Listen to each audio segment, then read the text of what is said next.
बंधुओं, यह मानव शरीर बड़ा दुर्लभ है। दुर्लभो मानवो देहि, देहि नाम क्षणभंगुर।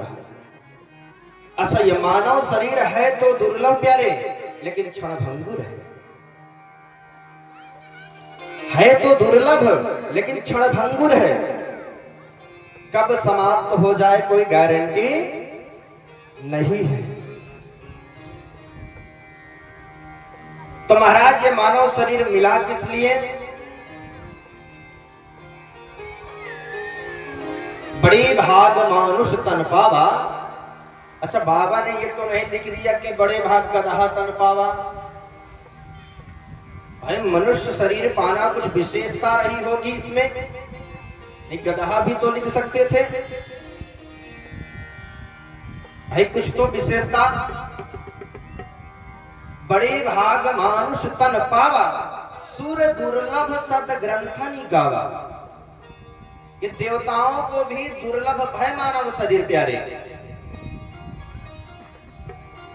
लेकिन मानव शरीर मिला किस लिए प्यारे? इस पर विचार होना चाहिए। यहां तो जगत गुरु शंकराचार्य जी शंकर महाभाष्य में कहते हैं प्यारे, मानव शरीर पाकर के जिसने भगवान का भजन नहीं किया तो श्रव एव ही केवलम, केवल वह पृथ्वी पर आकर के जनसंख्या बढ़ाया है, इससे ज्यादा कुछ नहीं। इतना ही नहीं, पुनरपि जननम पुनरपि मरणम पुनरपि जननी जठरे शयनम। अगर यह मानव शरीर पाकर के तुमने सत्संग नहीं किया, भगवान की कथा नहीं सुनी, तब तो प्यारे गड़बड़ है। पुनरपि जननम पुनरपि मरणम पुनरपि जननी जठरे शयनम।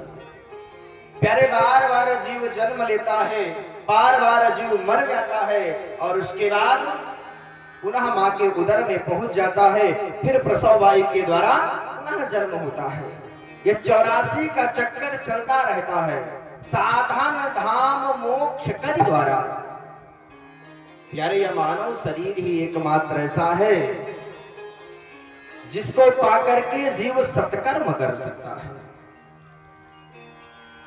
मानव शरीर के अलावा कोई दूसरा ऐसा शरीर नहीं है जिसको पाकर के जीव सत्कर्म कर सके। अच्छा, 4 चीजें सब में है। आहार निद्रा भय मैथुनंचा मेतन नराणाम पशुभिर समाना।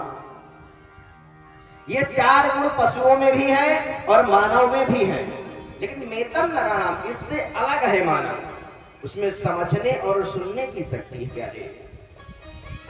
लेकिन जो जीव मानव शरीर पाकर के केवल इन्हीं 4 काम में लगा रहता है तो वो तो पशु है।